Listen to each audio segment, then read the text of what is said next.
Assalamualaikum warahmatullahi wabarakatuh. Rahmatuka ya ghafuru ya syakuru. Mashalli wa sallim barik ala sayyidina maulana Muhammadin wa ala alihi wa sahbihi asmin nama ba'du. Yang sangat saya hormati putra guru kami Gus Yasin, juga yang sangat saya hormati Kiai Haji Lukman Hakim Saifuddin, juga Neng Alisa, Kiai Syafiq, dan dari pihak Sukun Bapak Haji Hilmi, juga Direktur Teluk Lamong Bapak Haji Faruk Hidayat, juga teman-teman Muhibbin Santri Gayang yang saya hormati. Tadi saya jam 9 jam 9 pagi tadi ngaji Khataman Bukhari bersama para habaib di Kudus. Alhamdulillah selesai zuhur kemudian bisa pulang dan ikut hormat ngaji Santri Gayang.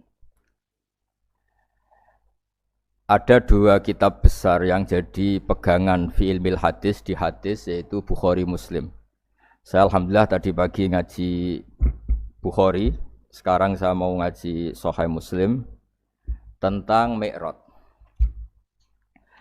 Dari sekian cerita Mi'raj yang mungkin jarang disebutkan adalah riwayat di Sahih Muslim. Di kitab saya halaman 83 saya baca. Di antaranya dijelaskan falamma alauna sama ad-dunya. Jadi di peristiwa Mi'raj yang jarang diceritakan orang itu, Rasulullah itu ketemu Nabi Adam. Dan Nabi Adam itu disebutkan di sini faidan an yaminihi aswidatun wa an yasarihi aswidatun. Dari sisi kanan itu ada kelompok besar, dari sisi kiri juga kelompok besar. Saya baca teks aslinya ya, tabarruk ya, supaya dapat berkah dari bahasa Rasulullah SAW. Ini cerita Nabi ketika ketemu Nabi Adam. Fa idza nazara qibala yaminih dhahika wa idza nazara qibala shimalih baka. Nabi Adam ketika melihat ke kanan itu senyum-senyum, senang sekali. Tapi kalau melihat ke kiri itu nangis. Lalu Rasulullah SAW tanya ke malaikat Jibril, itu siapa? Itu Adam. Dan yang kelompok di kanan itu ahli surga. Maka beliau kalau melihat senang sekali, dan kalau yang di kiri itu ahli neraka, kalau beliau melihat itu susah sekali. Artinya apa? Betapa susahnya jadi Nabi Adam itu. Jadi kalau misalnya ada koruptor ketangkep gitu ya, yang nangkep ya cucunya, yang ditangkep juga cucunya. Kalau kita punya anak 10 itu, terus yang satu misalnya nyuri milik temannya, milik saudaranya itu, sing naboi ya anaknya, yang ditabui juga anaknya. Kayak apa tersiksanya seorang Nabi Adam? Karena enggak punya pilihan, pasti dari sekian kasus dolim dan mazlum, yang mendolimi maupun yang didolimi itu pasti anak cucunya. Jadi betapa susahnya seorang Nabi Adam. Jadi termasuk kearifan kita sebagai manusia itu belajar dari takdir yang kita hadapi, yaitu keterbatasan kita sebagai manusia. Kita harus bisa ngelola kegagalan, terima qadha qadar. Makanya kata Mbah Mun, abahnya Gus Yasin itu sering cerita ke saya, iman itu paling dhuwur itu iman qadha qadar, khairihi wa syarrihi minallah. Kita harus punya kesiapan iman khairihi wa syarrihi minallah. Bahwa segala kebaikan, segala syar itu sudah digariskan oleh Allah Ta'ala. Kita bisa apa sebagai manusia? Jadi pertama Nabi Muhammad ketemu di as-sama'i dunya, langit paling dekat, itu ketemu Nabi Adam dengan kondisi seperti tadi. Kalau melihat ke kanan itu senyum, karena itu anak-anak beliau, turunan beliau yang ahli surga. Kalau melihat ke kiri itu nangis, karena itu cucu beliau yang ditakdir tidak jadi orang baik. Artinya kalau ada peristiwa sosial apa saja, yang satu zalim, yang satu mazlum, atau yang satu benar, yang satu salah, atau sama-sama benar tapi salah faham, itu semua adalah cucu Nabi Adam alaihis salam, dan itu membuat beliau kadang-kadang dohika, kadang-kadang senyum, kadang-kadang baka, kadang-kadang nangis. Jadi itu yang menjadikan tambahnya arifnya Rasulullah SAW. Saya teruskan. Qultu ya Jibril man hadza qala hadza Adam wa hadhil aswida an yamini wa an shimali nasamu bani fa ahlul yamin ahlul jannah wal aswida allati an shimali ahlun nar fa idza nazara qibala yamini dhahika wa idza nazara qibala shimalihi baka. Itu seperti misalnya kita punya anak 5, yang satu sukses jadi profesor doktor atau jadi orang alim, yang satu sekolah saja agak naik, misalnya sudah agak naik, ngentekno dunya itu nghabiskan harta itu kan. Tapi barokahnya itu mungkin kita mau jadi sombong tidak jadi gitu karena punya anak yang enggak sukses. Mungkin barokahnya punya anak enggak sukses itu meredam keangkuhan kita, terus kita menjadi orang yang sopan dengan tetangga, dengan orang lain karena dipaksa punya hal-hal yang seperti itu. Jadi semua yang ditakdir Allah kalau kita ridho itu pasti baik. Karena ya kata yang ngarang kitab hikam itu orang tawaduk itu kalau dinasihati pakai teks saja tidak cukup. Kalau punya utang tuh tawaduk sendiri gitu. Guyonannya orang-orang kiai gitu. Ada orang sombong, supaya ada sombong kalau dia ketemu orang yang ngutangin tuh pasti sopan sendiri. Jadi kalau dinasehati suruh sopan susah, tapi kalau ketemu orang yang ngutangin atau ketemu orang yang dia butuh pasti dengan sendirinya sopan sendiri. Atau ketemu orang yang menjadikan anaknya dapat pekerjaan, menjadikan keluarganya dapat job pekerjaan, pasti dia sopan sendiri karena utang jasa. Nah kalau kita pasti sopan sama orang yang ngutangi kita, yang menolong kita, apalagi dengan Allah Ta'ala yang semua yang kita pakai pasti dari Allah Ta'ala. Dengan demikian sudah keharusan kita sangat-sangat sopan pada Allah Ta'ala. Yang implementasinya dengan sujud dan dengan sholat. Itu juga yang dibawa dari hasil Mi'raj. Ini saya baca teksnya ya, saya tadi jam 9 baca Bukhari di Kudus sama beberapa habaib, Alhamdulillah. Sekarang saya teruskan dengan Sahih Muslim. Termasuk kitab 6 yang paling dipakai ahli sunnah itu Al-Kutubus Sittah, yang paling pokok itu adalah Bukhari Muslim. Terus kemudian naik-naik terus ketemu Marartu bi Musa alaihi salam. Ini nabinya Bani Israel. Saya kemudian ketemu dengan Nabi Musa alaihi salam.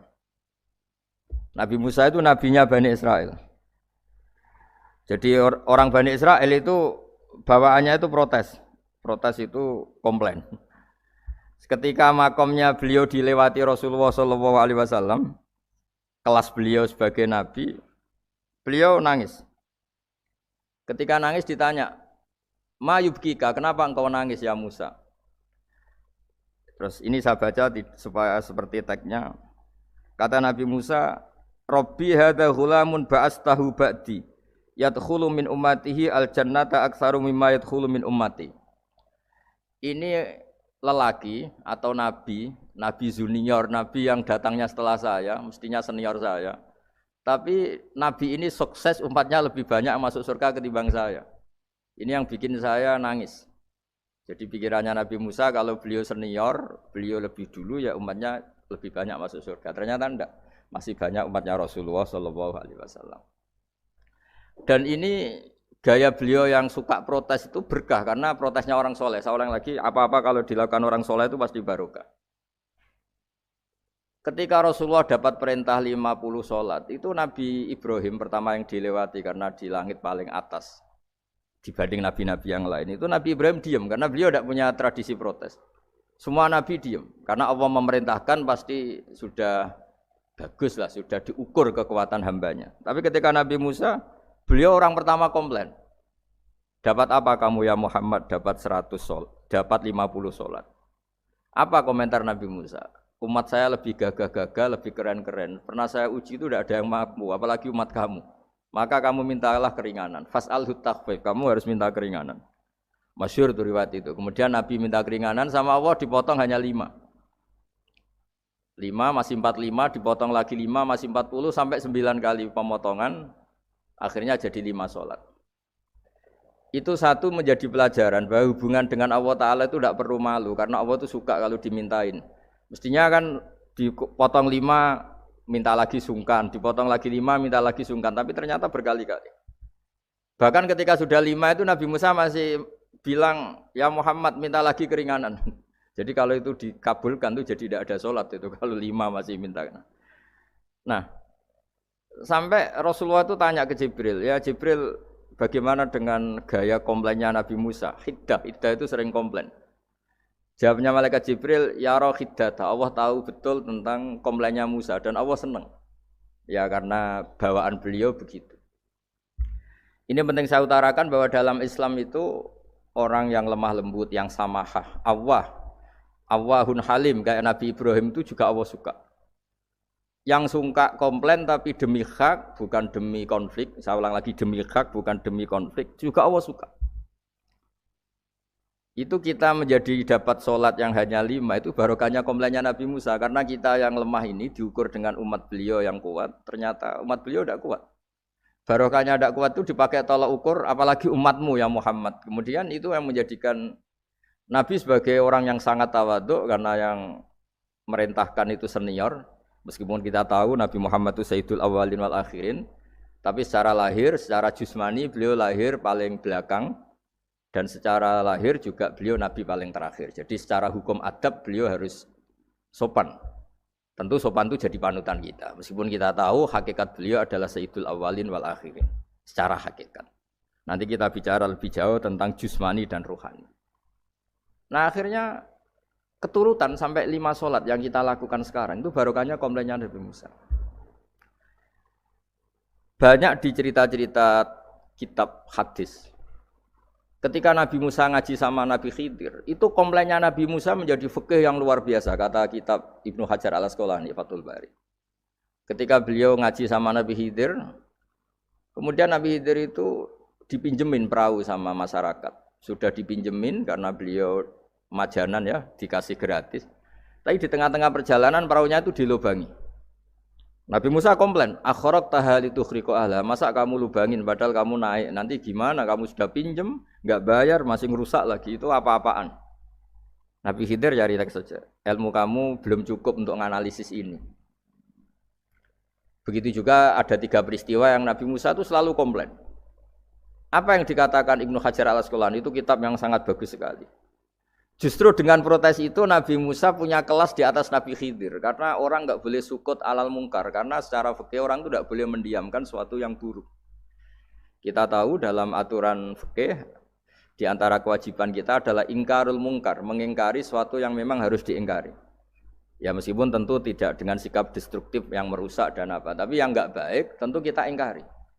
Perilaku Nabi Khidir yang melubangi perahu yang tidak miliknya padahal yang punya perahu sudah menonton itu perilaku yang enggak baik. Sehingga Nabi Musa protes.